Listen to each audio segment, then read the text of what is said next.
Check பண்ண சொன்னோம். அப்படி அதே மாதிரி சிசிடிவி ஃபுட்டேஜ் எல்லாம் பார்த்ததுல சில குற்றவாளிகளோட அடையாளங்கள் தெரிஞ்சது. அதை வச்சு நேற்று சென்னை ஏர்போர்ட்ல 2 பேரை பிடிச்சோம். அவங்க கொடுத்த தகவல் படி இன்னொரு குற்றவாளி நம்ம சென்ட்ரல் ரயில்வே ஸ்டேஷன்ல இருந்து ஓங்கோலை நோக்கி போயிட்டு இருந்தவன ஓங்கோல்ல RPF உதவியோட பிடிச்சோம். இந்த 3 குற்றவாளிகளை பிடிச்சு நடந்த 6 செயின் பறிப்பு கொள்ளைகளிலும் பறி கொடுக்கப்பட்ட அத்தனை நகைகளையும் மீட்டிருக்கிறோம்.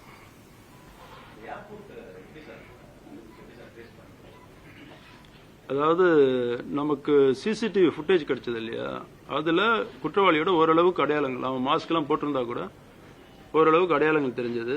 அதை வச்சு ஏர்போர்ட்ல இருக்கக்கூடிய, அதுதான் ஏர்போர்ட் இன்ஸ்பெக்டர் வர சொல்லியிருந்தேன், ஏர்போர்ட்ல இருக்கக்கூடிய நம்ம அதிகாரிகளுக்கு கொடுத்து இந்த மாதிரி சந்தேக நபர்கள் யாராவது கடைசி நிமிஷத்துல வந்து டிக்கெட் எடுத்து எங்கேயாவது போக ட்ரை பண்றாங்களா அப்படின்ட்டு எல்லா ஏர்லைன்ஸுக்கும் சொல்லியிருந்தோம். அதுல அவங்களுக்கு கொடுத்த ஒரு தகவல் படி நம்ம டீமுக்கு வந்தோடனே அவங்க போய் செக் பண்றாங்க. ஸோ ஏர்போர்ட் போய் ஹைதராபாத் போகக்கூடிய ஒரு ஃபிளைட்ல உள்ளார இருந்தோம்.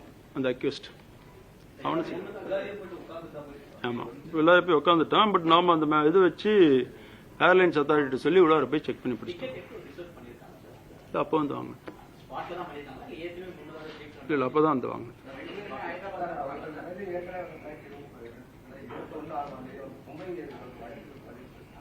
ஆமா இந்த 3 பேருமே பாத்தீங்கன்னா ஈரானிய கொள்ளையர்கள் சொல்லக்கூடிய மும்பை பேஸ்ட். மும்பைனா மும்பை, அது பக்கத்துல வெஸ்ட் தானே, இந்த பக்கம் வந்தா பிதர்னு சொல்லிட்டு கர்நாடகா மாவட்டம். இந்த மாதிரி ஈரானிய கொள்ளையர்கள் வந்து நிறைய இடங்கள்ல இருக்கிறாங்க. அவங்களோட மெயின் செட்டில்மெண்ட் மும்பை. இவங்க அதை சேர்ந்தவங்க தான். என்கவுண்டர் அது ஒரு குற்றவாளி நைட் அவங்க அந்த குற்றச்செயலில் ஈடுபட்ட பைக் எடுக்கிறதுக்கு நம்ம டீம் கொண்டு போகும்போது அதுல வந்து அவன் போலீஸை தாக்கி தப்பிக்க பார்த்திருக்கிறான். அந்த டைம் நடந்தது. அந்த பிஸ்டல் வந்து அவனோட வண்டியில வச்சிருந்தான், அந்த 2 வீலர்ல. அதாவது நமக்கு இப்போ இது வரைக்கும் வந்த தகவல் படி மும்பை போலீஸ் எல்லாம் கேட்டதுல இந்த கேங் வந்து பெரிய கேங்கு. 50க்கு மேற்பட்ட குற்ற வழக்குகள் இந்த குற்றவாளி மேல இருக்குதுன்ட்டு அங்க இருக்கக்கூடிய பாப்புலரான நியூஸ் பேப்பர் எல்லாம் வந்திருக்கு. தமிழ்நாட்டில் செக் பண்ணும், என்கொயரி பண்றோம். 8 இடங்கள், 6 இடத்துல 2 பேர் இல்ல. இது வரைக்கும் நம்ம பிடிச்ச அந்த 3 குற்றவாளிகளும் கிடைச்ச தகவல் படி பார்த்தா லோக்கல் சப்போர்ட் இல்ல, ஒருத்தர் அட்வான்ஸா வந்து சில ஏற்பாடுகளை இங்க செய்யறான். பைக் வந்து கர்நாடகா ரெஜிஸ்ட்ரேஷன், பிதர் மாவட்டத்தை சேர்ந்தது. அது அங்க திருடப்பட்டதால் அவனோட வாங்கப்பட்ட வண்டியான்னு செக் பண்ணிட்டு இருக்கோம்.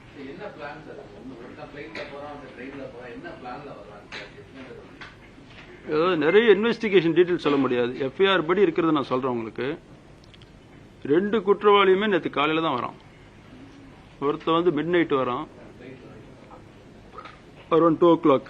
இன்னொருத்தர் மார்னிங் 4 மணிக்கு. 2 பேரும் வந்து பிளைட்ல வந்து ஏர்போர்ட்ல இறங்கி வெளியே வந்து அவனுக்காக இங்க வெயிட் பண்ணிட்டு இருக்கக்கூடிய 3வது குற்றவாளி. உட்காருங்க. 3வது குற்றவாளி வச்சிருக்கிற பைக் எடுத்துட்டு போறானுங்க.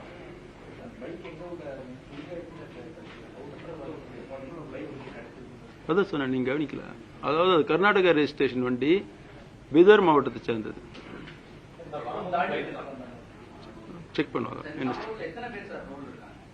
இது வரைக்கும் 3 பேர் இல்ல, விசாரிக்கணும். ஏன்னா கேங் பெரிய கேங் இல்லையா, உங்களுக்குலாம் தெரிஞ்சிருக்கு. நம்ம ராம்ஜி நகர் குற்றவாளிகள் மாதிரி இவங்கெல்லாம் வந்து எல்லா இடத்துலயும் அங்க இருக்கக்கூடிய இந்தியாவில் எல்லா இடத்துலயும் போய் ஆபரேட் பண்ணக்கூடிய ஒரு கிரிமினல் கேங்.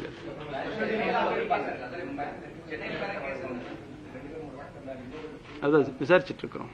இது வரைக்கும் சென்னையில வந்து அவங்க ரொம்ப அதுல ஒருத்தன் வந்து ரொம்ப ஃபெமிலியரா அந்த ரோட்ஸ் எல்லாம் போறதை பார்க்கும்போது ஏற்கனவே வந்திருக்கிறதுக்கு வாய்ப்பு இருக்கு. விசாரணையில தெரியும்.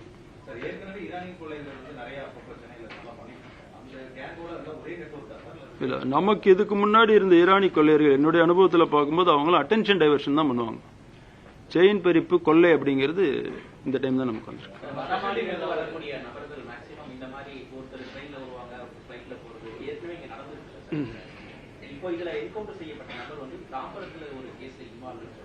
அது மீதி இருக்கக்கூடிய குற்றவாளிகள்ட்ட நம்ம விசாரிப்போம் இல்லையா, மற்ற டிஜிட்டல் எவிடன்ஸ் எல்லாம் பார்க்கும்போது இப்போதைக்கு நீங்க மாத்திரம் கொஞ்சம் கவனிக்க மாட்டேங்கிறீங்க. அவர் வந்து ஏற்கனவே வந்திருக்கிறதுக்கு வாய்ப்பு அதிகம்.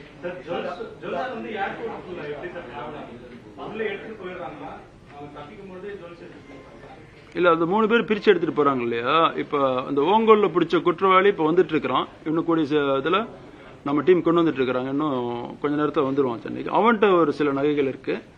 மீதி 2 பேர்ட்டையும் பாதி பிரிச்சுக்கிறாங்க.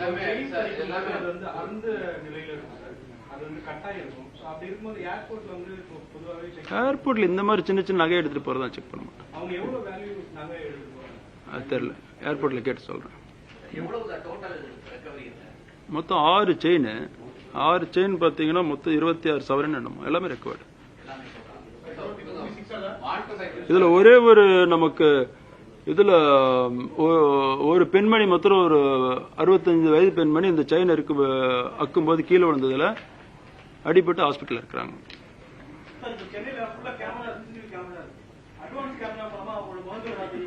இல்ல இப்ப இருக்கிற சிசிடிவி கேமரா வச்சுதான் இவங்களோட ஐடென்டிட்டில நிறைய இது பண்ணோம். இதுல கண்டுபிடிச்சு அதை வச்சுதான் பிடிச்சோம். எவ்வளவு கண்ணன் ஃபுட்டேஜ் பார்த்துருக்கீங்க சார்? ஆல்மோஸ்ட் அரௌண்ட் 100 ஃபுட்டேஜ் பார்த்துருக்கோம். எல்லாம் வழியில் இருக்க எல்லா சிசிடிவில இருந்தும் ஃபுட்டேஜ் எடுத்து பார்த்துருக்கோம். 100க்கு மேற்பட்ட ஃபுட்டேஜ் பார்த்துருக்கோம்.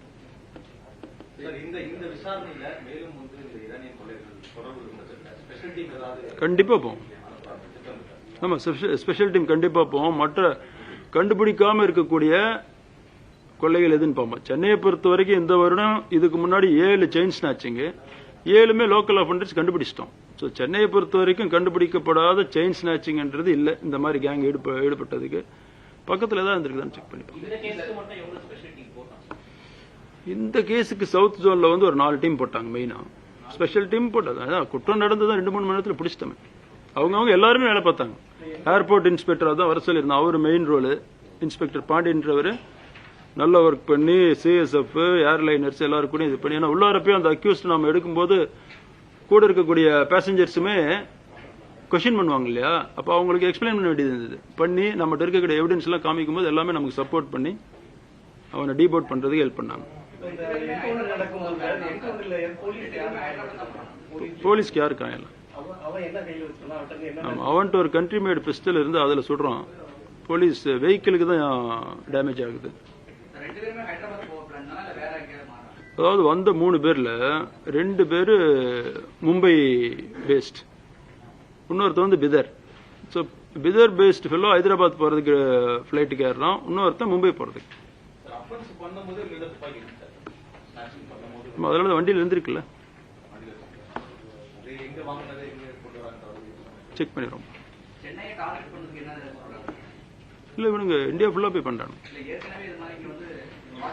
அதான் இப்ப உங்களுக்கு சொன்ன இல்லையா, சென்னையில நடந்த இந்த வருடம் நடந்த செயின் ஸ்நாச்சிங் 7, இதுக்கு முன்னாடி எல்லாமே லோக்கல் அஃபெண்டர்ஸ் கண்டுபிடிச்சிட்டோம். ஸோ போன வருடம் நடந்ததுமே நம்ம கண்டுபிடிச்சிருக்கிறோம். கண்டுபிடிக்காம போன வருடம் நடந்தது மொத்தம் 34, அதுல 33 கண்டுபிடிச்சிட்டோம். ஸோ இவங்க வேற எங்கேயா பண்ணிருக்கிறாங்களோ இனிமேல்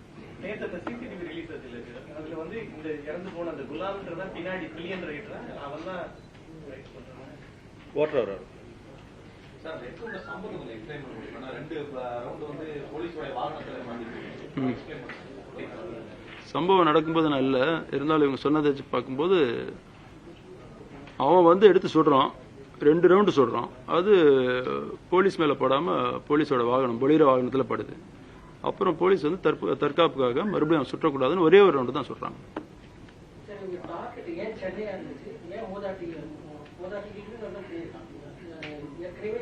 அதாவது நீங்க நான் சொன்னதை கவனிச்சிருந்தீங்கன்னா தெரியும், மார்னிங் 4 o'clock வரோம், 4:15 ஒரு ஃபிளைட்ல வரோம். நாங்க இறங்கி வெளியே வந்து 6 o'clock அஃபென்ஸ் இல்லையா, அஃபென்ஸ் பண்ணி முடிச்சுட்டு மறுபடியும் 10 o'clockலாம் ஏர்போர்ட் போயிட்டு ஏதோ ஒரு பர்டிகுலர் இதுக்கு வர்ற மாதிரி வந்து இறங்கி இதை பண்ணிட்டு போயிடுறாங்க.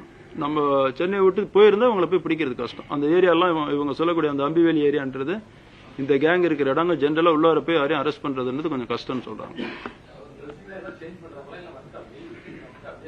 இல்ல ஒரு சின்ன பேக் வச்சிருக்கிறாங்க, அதுல ட்ரெஸ் சேஞ்ச் பண்றாங்க, பட் ஷூ சேஞ்ச் பண்ணல. ஷூ ஒரு முக்கியமான காரணம். நாங்க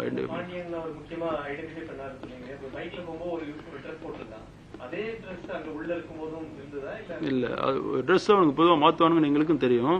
பட் ஷூ மாத்துறதுக்கு வாய்ப்பு இல்லைன்ட்டு ஷூ வச்சு பார்த்தோம். பைக் வந்து பிதர்ல இருந்து Bhitar registration Karnataka registration check பண்ணோம்.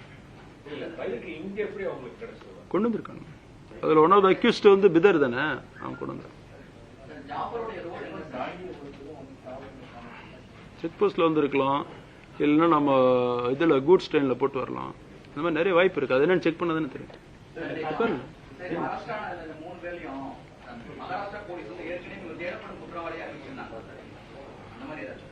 இவனுங்க மேல வழக்குகள் இருக்கு.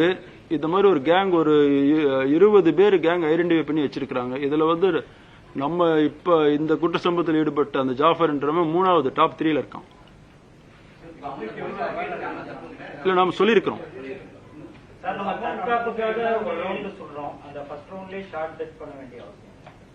அது சுடக்கூடிய அதிகாரியோட இதை பொறுத்து கேமை பொறுத்து இருக்கு இல்லையா.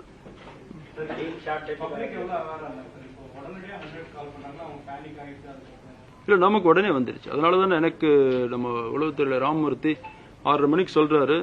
சொல்லி அலர்ட் பண்ணும்போதே அவனோட நம்ம போலீஸ் அலர்ட் ஆகி மொத்தம் ஒரு 50-60 இடத்துல செக்கிங் ஆரம்பிச்சிடுறாங்க. அதனாலதான் அவன் நிறுத்துறான்.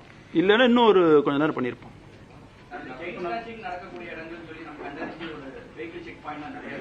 மார்னிங் வந்து ஆன்டி ஸ்நாச்சிங் பெட்ரோல்னு போடுறோம். நம்ம அந்த ஆன்டி ஸ்நாச்சிங் பெட்ரோல் நம்ம அலர்ட் பண்ணி விட்டோம் காலையில. அதுவும் ஒன் ஆஃப் த ரீசன் வந்து இவனுங்க சீக்கிரம் இவனுங்களோட திட்டத்தை வந்து முடிச்சுக்கிட்டு ஏர்போர்ட் போறாங்க. ஏர்போர்ட் ஆரம்பிக்கும் போது ஒருத்தர் கேட்டாரு, இவனுங்க ரிட்டர்ன் ஃபிளைட்லாம் புக் பண்றதில்ல, இவங்க வேலை முடிஞ்சோடனே போய் ஃபிளைட் டிக்கெட் வாங்கிட்டு போறாங்க.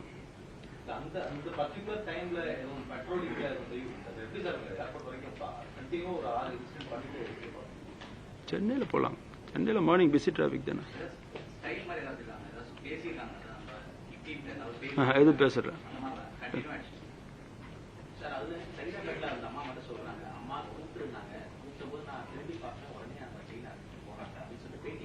சரி, அது தெரியல, செக் பண்ணும். அது செக் பண்ணும், இன்வெஸ்டிகேட் பண்ணி. ஃபர்ஸ்ட் சைதாப்பேட்டை 6 மணிக்கு, அடுத்துதான் திருவான்மையூர், கடைசியா முடிக்கிறது கிண்டி. ஆமா, ஏர்போர்ட் போறானுங்க. அங்க இருக்கக்கூடிய பிளைட் அவனுங்களுக்கு தெரியும். டெஸ்டினேஷன் வந்து மும்பை ஆர் ஹைதராபாத். பட் எங்க போனாலும் அங்க போய் கடைசியா போய் சேருவானுங்க இல்லையா. அதனால ஏதோ ஒரு பிளைட் பிடிச்சிக்கலாம். லேட் என்ட்ரியால எல்லாம் ரிப்பீட் பண்ண வேண்டியது. 26.5 severance approximately.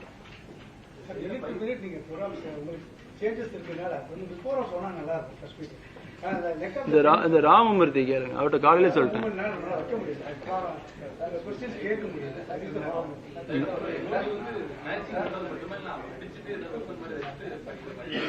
இல்ல வெப்பன் வச்சிருக்கிறானுங்க, பட் யூஸ் பண்ண வேண்டியதும் தேவை வரலையாட்டிருக்கு. பிஸ்டல் வச்சிருந்துருக்கானுங்க.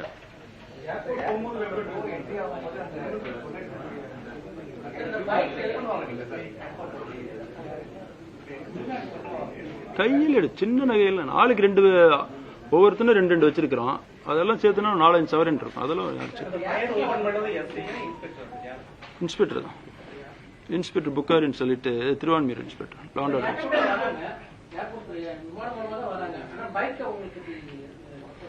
பைக் அட்வான்ஸா இங்க இருக்குது சார். மொத்தம் 3 பேர், 2 பேர் பிளைட்ல வரோம், ஒருத்தன் அட்வான்ஸா இங்க வந்திருக்கிறான். அவன் தான் இந்த பைக் இங்க வச்சிருக்கான்.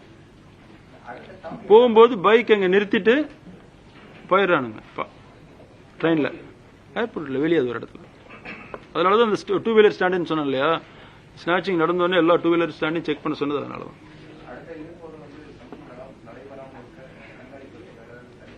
நல்லா இன்னும் அதிகப்படுத்துவோம். இந்த ஆன்டி ஸ்நாச்சிங் பெட்ரோல்னு சொல்றது அதிகப்படுத்துவோம்.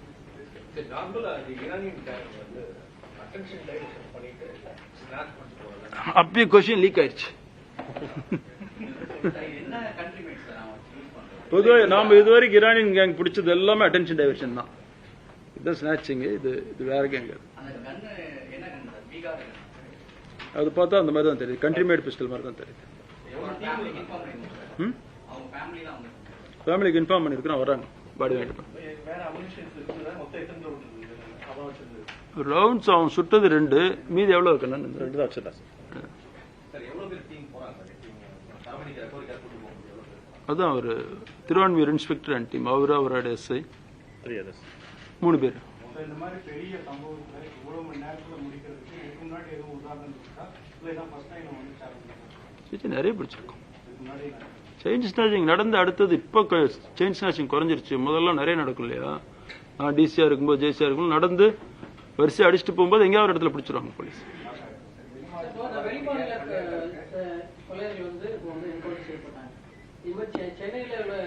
சென்னையில் நேற்று ஒரே நாளில் பல்வேறு இடங்களில் செயின் பறிப்பு சம்பவங்கள் நடந்த நிலையில் இது தொடர்பாக 3 கைது செய்யப்பட்ட நிலையில் கைது செய்யப்பட்ட ஜாஃபர் குலாம் என்பவர் காவலர்களை தாக்கி தப்ப முயன்றதால் அப்போது என்கவுண்டர் செய்யப்பட்டார். அது குறித்து செய்தியாளர்கள் சந்திப்பில் பேசிய சென்னை மாநகர காவல் ஆணையர் அருண் தெரிவித்தார். மேலும் பல்வேறு விஷயங்கள் குறித்து பேசினார். விவரங்களை பின்னர் வரும் செய்திகளில் விரிவாக பார்க்கலாம்.